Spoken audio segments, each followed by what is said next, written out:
Hello, everyone. This is Adam Meister, the Bitcoin Meister, the Disrupt Meister. Welcome to Today in Bitcoin. Today is August the 12th, 2017. Buy and hold.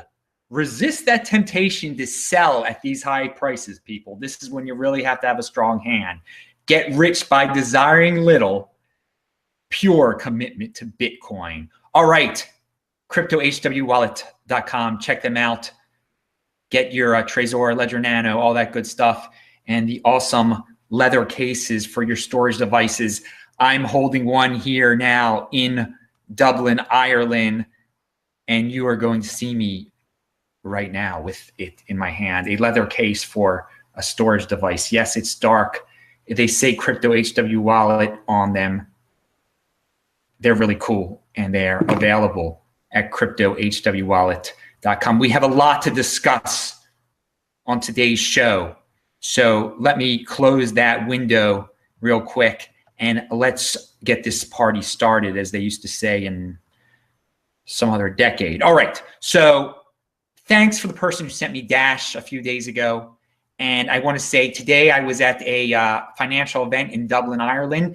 There were people there who knew me from, and we talked, there was a cryptocurrency segment also to it, and it was pretty interesting. It seemed like most of the people who were at the financial event were just interested in cryptocurrency, at least a lot of them, which was really positive. And there were some people who knew me from the channel. Hello, guys. Maybe you're watching. It was really great to meet you. A longtime viewer especially. It was really an honor to meet you, and thank you for the compliments and being a buy and hold guy. And he's a MGTOW. He actually knows Vention MGTOW, so Vention will probably talk to that guy soon. What do we have here? Oh, I will be in Quebec City. So I'm obviously in Dublin, Ireland right now. I'll be in Quebec City starting August the 17th.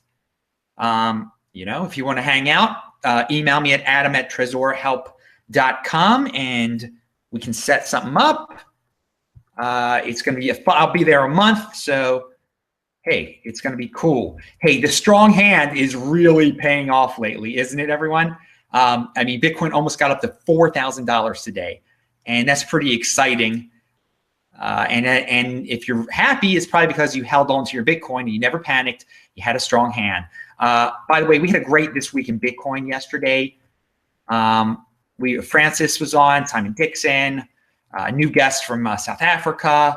Who am I forgetting? Oh yeah, Benny, but BTC Benny was on. It was just great. It's linked to below. Please watch it. It was one of the best shows we've done, and a lot of insight on what's going on with the Bcash situation. And if you're scared about SegWit 2x, you probably won't be very scared after you watch this. The guys did a good job explaining why this thing is neutered, and Bcash helped neuter the possible 2x hard fork. And if the 2x hard fork happens, then yeah, whatever. It's just another altcoin, just another altcoin. I keep on saying keywords that I forgot to put in my description. Altcoin and Trezor must be added. All right, pound that like button if you like Adam stating what's in his head when he's just randomly thinking about what he needs to be in his notes. All right, so I linked to a Dan Darkpill tweet. According to Via BTC CEO, SegWit 2x is not going to happen. All right, that is a rumor. I cannot translate Mandarin Chinese. It was translated from Mandarin Chinese. Obviously, the likelihood of the actual hard fork happening has gone down with this Bcash thing sticking around. Maybe they're all going to jump on Bcash, and that is how they'll cause their FUD. So, and that'll help the price of Bcash if you're wondering, but who knows if you care about that. And hey, by the way, remember earlier this, just a few weeks ago, months ago, I was talking about how August, there was going to be a Bitcoin hoarding. And so now people are starting to ask, is there enough Bitcoin out there now? Is that why the price is going up so much? Because all of a sudden there are a lot of people who want it and they're willing to pay, and people aren't willing to sell it. For whatever reason, they're not willing to sell it because they haven't split their Bcash off yet, because it's going up in price, because they just don't, they listen to me and are golden holders or buy-in holders or just like to, you know, hoard their Bitcoin. Who knows? But there might be some real hardcore Bitcoin hoarding going on right now, and that's only going to boost up this price. Are we going to hit the mythical 4,000? I think we, in some places, might actually hit it today, but that doesn't, we've got to be there for a little while to really hit it. And we got up to 3,900 real solid today from what I saw.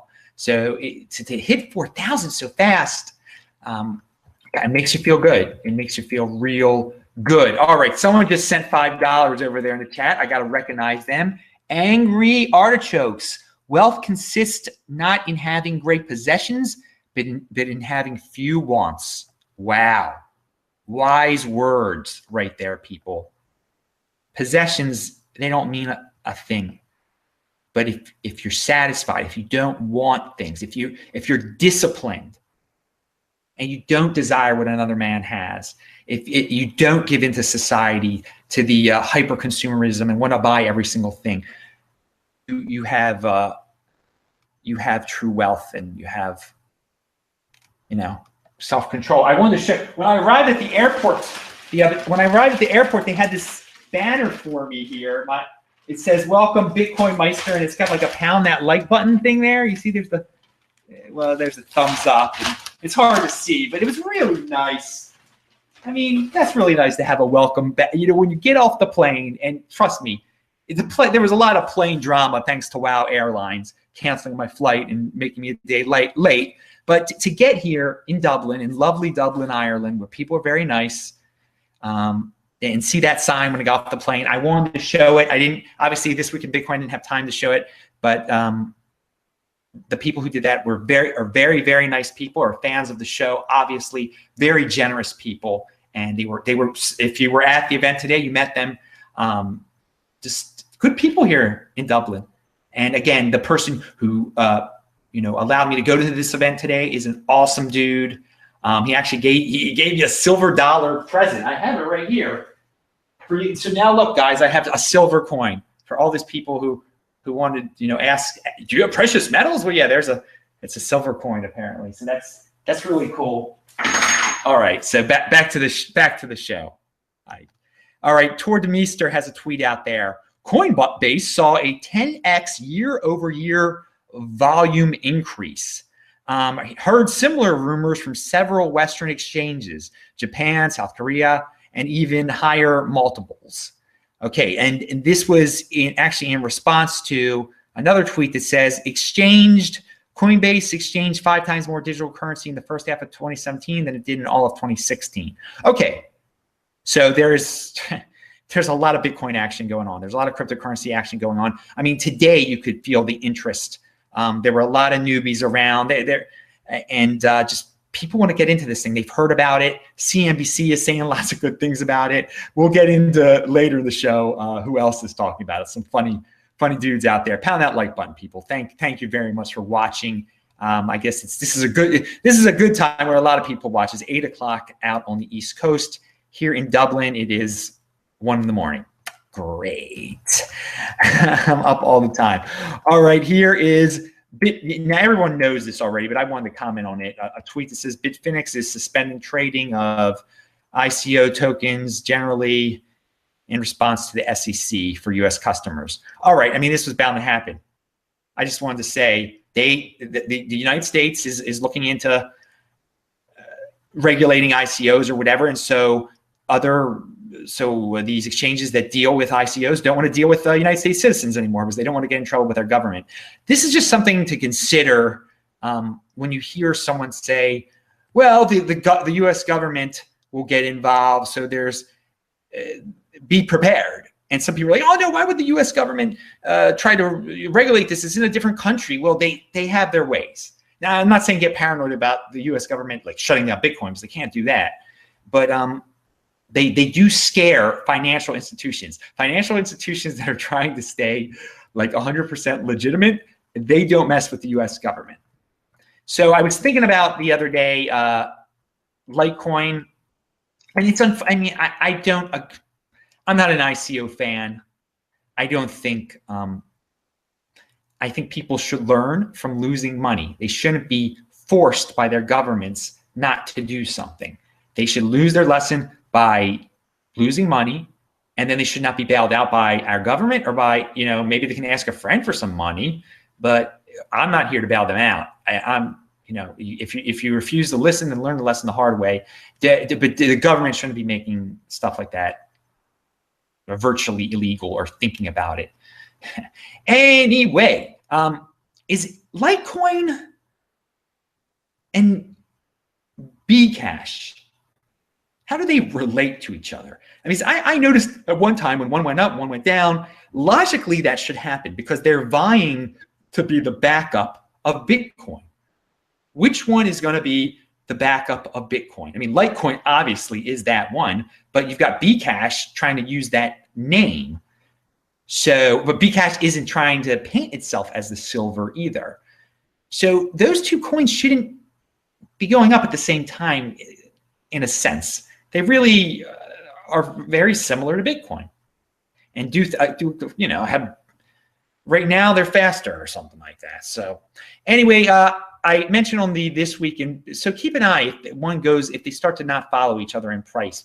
But again, we don't have a logical market now. I mean, people are buying these things for illogical reasons, especially Bcash. Oh God, who would buy that? Like, we'll get to that in a second. All right, so Francis Poulot of Montreal, who was on the show yesterday, he's got to be congratulated. He and his buddies in Canada are now again promoting something they thought of a long time ago. That what defines what an altcoin is and what the real Bitcoin is. So they're just drawing a line in the sand. This is Bitcoin. This is not Bitcoin. You can fork off and you can do your own altcoin. And on the show yesterday, we were just talking about, I mean, it's good that Bcash is just chugging along right there, but everyone knows it's not Bitcoin. It's just setting this precedent where if the 2X guys dare do a hard fork, it's just going to be an altcoin.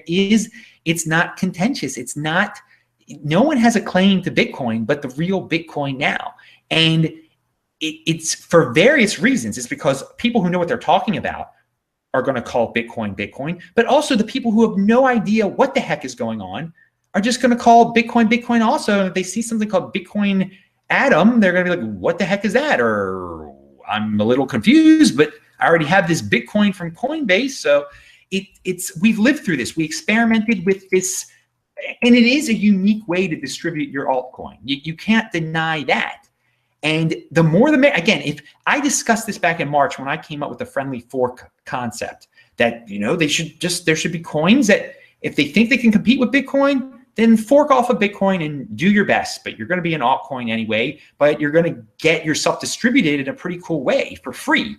You're going to end up, well, if exchanges cooperate, you're going to end up as a coin given to people as an airdrop to everyone who owns Bitcoin. And that's pretty cool. And thus, if you're being given away for free, why would you buy it, newbie? Why would you buy it?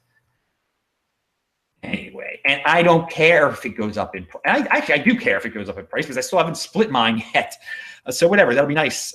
But if it doesn't go up in price, whatever. I am just paranoid about splitting my Bitcoin. And on this trip, I do not have my Bitcoin with me, actually. So, all right. I watched the Bitcoin group from Friday on World Crypto Network.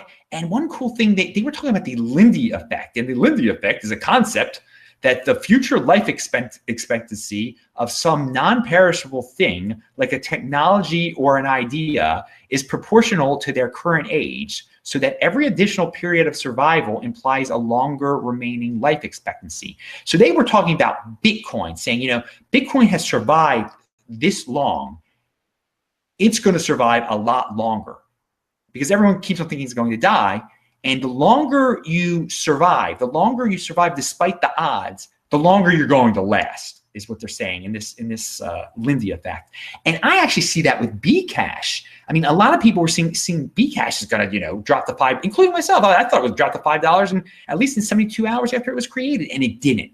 And if you're a Bcash hater or whatever, and obviously the people behind it didn't do it in a friendly way, but it's here. And it appears it's here to stay because it keeps on lasting, like the Energizer Bunny. It keeps on going.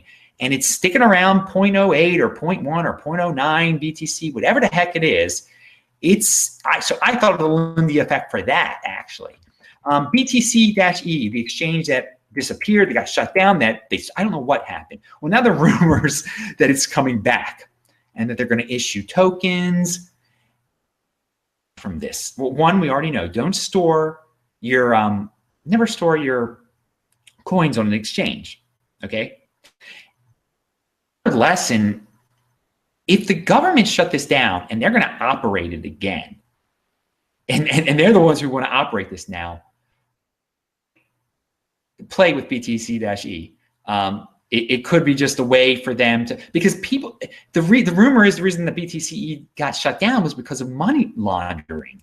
And this might just be a way to figure out, well, who were the real customers that were laundering money, just so whatever government shut this down can get a list of names. So I would be careful. You know, if you lost like 3 Litecoin or, you know, $100 worth of something, I don't think it's worth your while if they open BTC-E again to like give any of your personal information. You probably should take the $50 or $100 loss and be happy with it. I don't know if BTC-E is really coming back now, but people have told me everyone should just, if you lost money from BTC-E, get used to it. Just get used to it. But if you lost money and it does come back, be real careful what you do with personal information you give over there, because you might be putting yourself on a money launderer list, and you probably don't want to do that. So Charlie Lee had an epic Reddit. I missed it. I think he must have done this when I was in the air. And so maybe some of you have heard of it. I linked to it below, okay? But I'm going to read you some quotes about it, because people always ask me about Litecoin. Adam, what do you think about Litecoin? What do you think about Litecoin? And I don't think that much about, but I think what Charlie Lee thinks. How about that? So this is what Charlie Lee said. If you expect me to pump Litecoin to make you rich, I am not going to do that. I do not work for you. You are not investing in a corporation where I am the CEO and I work to make investors money. This is not how decentralized currencies work. Again, this is me adding this now. If you're new to this, decentralized currencies. That's why we got into this thing, people. So if you're into some centralized currency, what are you doing? But anyway, back to Charlie's quote. If you don't appreciate that and don't like it, then please sell your Litecoin. Okay, he also, and there's more to it, but another thing that he says that I liked, my vision for Litecoin is always silver to Bitcoin's gold. That's not going to change. I will be touting that whenever I can. Now remember, he is the creator of Litecoin. For you new people out there, this is the creator of Litecoin, being so honest, because he is like the most honest man in cryptocurrency, okay? Litecoin is always silver to Bitcoin's gold. My vision for Litecoin is always silver to Bitcoin's gold. That is not going to change. I will be touting that whenever I can. I see Litecoin working side by side with Bitcoin to address the need for decentralized currency. I hate to break it to you, but Litecoin will never overtake Bitcoin. I'm going to repeat that here, what he just said. No matter how much, I have to break it to you, but Litecoin will never overtake Bitcoin. Bitcoin will always be the king.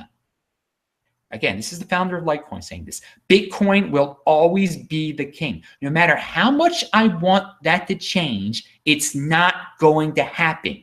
So again, all you people out there who ask me about Litecoin or ask me about whatever coin you have, and you think it's going to overtake Bitcoin, and you think I'm going to say it's going to do that, and you think if I say it on my YouTube channel that it's going to help, it isn't. It's not going to happen. The founder of Litecoin is saying that his coin, which is like the second best coin out there on many different levels, it is the silver to Bitcoin's gold. It isn't. Bcash is trying to be that probably, but Litecoin is. It's not changing. It's not overtaking Bitcoin. And no matter how much he wants to change it, it's not going to happen. And then back to the quote. I am fine with that, and will work toward the future where both Bitcoin and Litecoin are used by everyone. All right. So, there can be cooperation in this space. Pound that like button if you like cooperation. And that's not saying that Litecoin won't go up or whatever, but I mean, someone just gave me $2. SDR from China and not allowing Americans to buy. Okay, yeah, I don't like when Americans are not prevented or are prevented from buying things. I think that is not nice. Anyone on the earth, money is freedom. Money is freedom, and it should not be, government shouldn't try to take away our freedom. Thank you, ACU5, for your tip. And people, if you like to do these super chats and send tips, I appreciate it. I really thank you guys. People have been doing that a lot. It seems to be a trend. I know people don't want to give away their Bitcoin. I don't blame them. I don't blame them. But today we were talking at the conference. Someone was a guy who was actually in the chat sometimes. He was at a conference. I met him, and he said, "No, I wouldn't spend money on coffee when the coffee in a year. I'll look back. I'll see how much I paid in Bitcoin. It's going to be like $100, or I paid $100 for a coffee. I mean, it's ludicrous. It's the gold. I mean, it's store it, hoard it. I also wanted to say that there's the word blockchain was being thrown around a lot today, which is interesting. We used to kind of make jokes about that. The speaker was one of the speakers. Was from a very corporate environment, and was talking about internal blockchains. And he was a nice guy and everything. His company works to establish private blockchains. I said internal blockchains because I am thinking about intranet versus internet, and how in 1997 they thought that intranet was going to be the big thing, not internet. You got to have an intranet. This is the same comparison we have now with these private blockchains. It's not about private blockchains. It's about the public blockchain. It's about Bitcoin. All right. So Bill Still, who has been on my show before, he has a show out there saying that Bitcoin can hit $100,000 in 2021. All right. And the reason I don't usually say things like that, I don't want to get people too excited, but he has definitely changed his mind. The people who follow Bill Still, and there are quite a few of you who know Bill Still, can see that he was really down on Bitcoin for a while. He came on my show. I didn't change his mind, but he did soon change his mind afterwards. Everyone knows he got scammed by Quark back in not everyone knows that actually. In the early days when there were a lot of really obvious altcoin scams, well, it became obvious at one point, he got scammed by these Quark guys. So he left a very bad taste in his mouth, and that happened to a lot of people. And it sucks that happened to a lot of people because they didn't hold on to their Bitcoin that's now worth almost $4,000. So buy and hold, pound that like button. All right, so we just experienced Friday. Now that was like the opposite of Fun Friday these last 2 Fridays. It's been Fun Friday. So what a difference a couple months back make. We remember back in March, well, those of you who are not newbies, because there's a lot of newbies that are coming around. But back in March, there was so much fun, and we were dealing with King of the Trolls, and there'd be many Fridays where just the price would drop and people would be down. But I told you, have a strong hand, people. I linked to a Craig Schiff video below, and Craig, it's an interview that we did, not the one that I uploaded here, but one he uploaded. So it's funny. It's very quirky. It's very quirky. Straight out of Baltimore type of weird stuff. It was Craig's idea. I wish I could say it was my idea because I try to have wacky ideas like that. So I'm not dissing Craig. I loved it. But the person who interviewed me was very interesting. And it doesn't have that much to do with Bitcoin at times. And maybe it'll just attract some outsiders to Bitcoin. It's funny. And a lot of you are going to be like, this is weird. This is weird. Well, okay, whatever. If you think it's weird, you think it's weird. But I think it's quirky. And thank you, Craig Ship. You are awesome. You are awesome. You are awesome. And obviously people love Craig Ship because his camera is a lot better than my camera. Hey, but if you want to buy me a camera, people, you can buy me a camera. I don't get myself a good camera because I'm always traveling. It's really hard to schlep around all this stuff from like continent to continent. It's not that to have an extra piece of equipment. If you want to give me something that you think is lightweight or whatever, I don't have time to even research it and stuff. And to me, just listen to these videos. I still can't understand why any of you in this 95% or 93% now audience want to look at me. Really, I have no idea why you want to look at me. I mean, serious. If you are if you'd like to look at men, I'm a good looking man and everything, but most of you don't like to look at men, I assume. I mean, like, most guys are attracted to women, at least in my experience. So, okay, but don't value your life in women and getting their approval. Okay, we're getting off on a tangent. So, all right, a client of mine, I had to say this, and this is important for the new people out there. A client of mine made a huge mistake. He sent his Ethereum in a rush to try to buy an ICO. Okay, he sent it to some exchange, and he comes to me. He's like, I lost 9 Ethereum. You got to help me out here. I sent it to this address, and I just thought about it for a while, and I said, wait a second, dude. Check your exchange. What's your Ethereum Classic address on your exchange? Sure enough, he had sent it to his Ethereum Classic address. So and now he's got to beg his exchange to put his Ethereum that's at his Ethereum Classic address, which obviously is also an Ethereum address, but one that he cannot access, into his Ethereum address that he can access at the exchange. Take it slow, people. Make sure when you send your Ethereum to an exchange, you send it to Ethereum and not Ethereum Classic. It's a mistake that people make. Don't send 9 Ethereum at once either. It's probably a good idea to like send 0.01 and just take it slow. Take it slow. I mean, some of you are saying, oh, that's so obvious, Adam, or whatever. You know, there's new people out there. Let's try to help the newbies. And again, try to understand Bitcoin before you start playing with ICOs and Ethereum and all that stuff. I said on yesterday's show that Gabriel in Venezuela, we were in contact. He's been on the show before. He's a great guy. He is fine. At least 48 hours ago, he was fine. They're going over some problem. They're having some problems down there. Okay, obviously the threat of a future Bitcoin fork has been neutered, I would say. The threat from the 2x has been, I mean, that's what's going on. That's what's in the air right now. Maybe they'll come back. Maybe they'll try to use Bcash as their weapon. And I mentioned that before. Again, if there is no 2x hard fork, which there's looking like a chance there won't be. And we don't have till November to think about this, really. Don't worry about it now. But that will be good for the Bcash price. Again, if we end up with, a second Bitcoin altcoin, then that won't be good for the Bcash price. Okay, here's another tweet that I forgot to add below. Today's newspaper in India mentioned Bitcoin. I mean, this is going real long here. Did you guys notice that Bcash likes to surge in the morning? Anyone have a theory about that? Okay, I'm going to mention this in another show because we're running out of time. And I'll mention, I'm going to mention Peter Schiff. I'll conclude with the Peter Schiff thing here. Peter Schiff talked about Bitcoin today. I linked to that video below.